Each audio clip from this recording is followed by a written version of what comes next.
Hi everyone, welcome to my video where I will be walking through the customer health and expansion app that I built in Sigma. This video is sponsored by Sigma.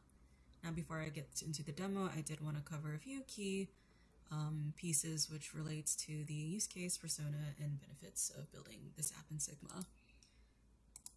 Now, what does this app solve? It allows you to track your customer health, flag any churn risks, add opportunities for expansion pipeline tracking. CSMs can log different activities, add tasks, and there's also a cool feature where you can ask AI how your accounts are doing, help you draft emails, and all these other cool things that I'll show you when we go through the app.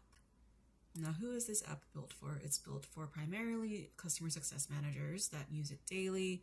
It's also helpful for CSM team leads and account executives as well, so that way these different personas can work together off the same data, there's no confusion, and they can review the overall health of how their accounts are doing. Now, the benefits of building this app in Sigma is that it's live on your warehouse data. There's less than a day of data latency. You can see things in real time. Most importantly too, that there's no CSM tool contracts. Your team 100% owns this tool, which means you can customize it to however you need.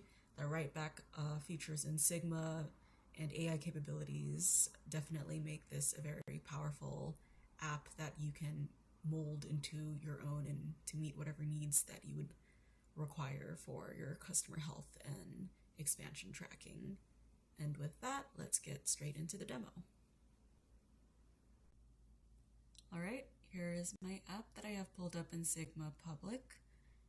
This first page that you see here is just a login screen. You can configure this based on whatever your org's needs are. You can do it by email, username, apply row level security, etc. But for the sake of the demo, you can just leave it blank and just click sign in and it'll bring you straight into the app. This first page that we're on is our portfolio overview, where we can review at a high glance the total ARR, average health score with accounts, at-risk AR, and how much is in the expansion pipeline. The next row of visuals here is the portfolio health by number of accounts that fall into these different health statuses. Then we have the AR by those health status bands, and then the AR by risk flag for deals with renewals in 30 days. As we scroll down, we'll get a list of our existing accounts, what their health status is, the ARR and renewal date. Some actions that you can do from the portfolio overview is that if a deal is overdue or renewals within 7 days, you can add a flag a churn risk here. So it'll write back to the risk flags table in the back end, and then for this account, you can select what the risk type is, the severity level, and any applicable notes, and then submit risk flag.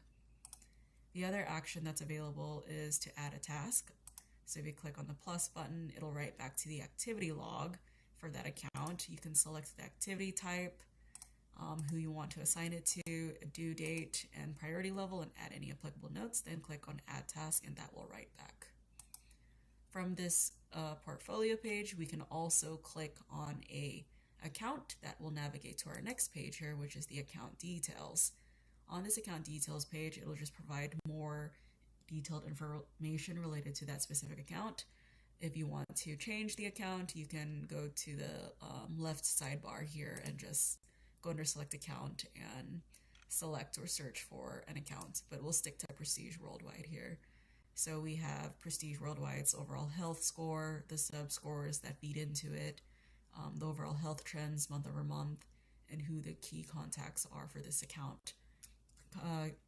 Key contacts that are champions will have a champion tag associated with them, as seen here with William Smith. Just below, we have an activity timeline of all the activities that have been logged related to this account.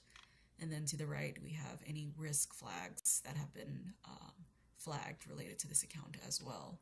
From this page, we can add follow-up tasks, same thing as we've seen in portfolio.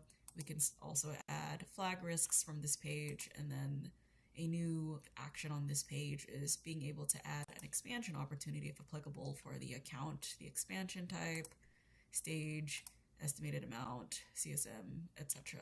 And then you can submit this opportunity and it'll write back to our expansions opportunities table. And now the third page in this app is our expansion opportunities, where we can see all of the information related to opportunities that have been flagged as an expansion opportunity.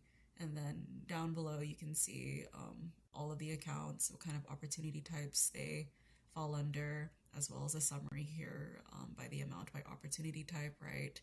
Weighted AR by stage.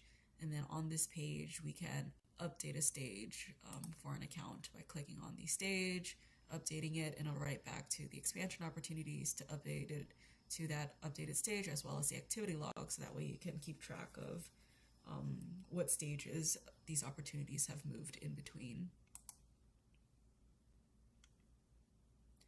And last but not least, we have the AI assistant here, which is a pretty cool feature in Sigma. And this was also my first time utilizing it and creating an agent to help manage your customer accounts, track health scores, identify risks, etc. I've already asked it a question here, so we didn't have to wait for it to query and load. But I asked my assistant, what should I focus on this week? And it analyzed our portfolio, all of our data that we gave it access to, and then it immediately gave me a summary of all the accounts that I should focus on this week. And then you can continue to talk to it to continue to figure out, what that next step is that you want to do. Draft an email, it can help you do that. So this was pretty cool to do in Sigma, and it's something that I definitely look forward to employing more as well in future apps that I build out. And with that kind of wraps up my walkthrough of this app. Again, this video was sponsored by Sigma, and I hope you enjoyed this demo. And again, what's really cool about these apps is that you can just truly do so much with it and link it to other workbooks, other apps, and continue to build upon and expand them.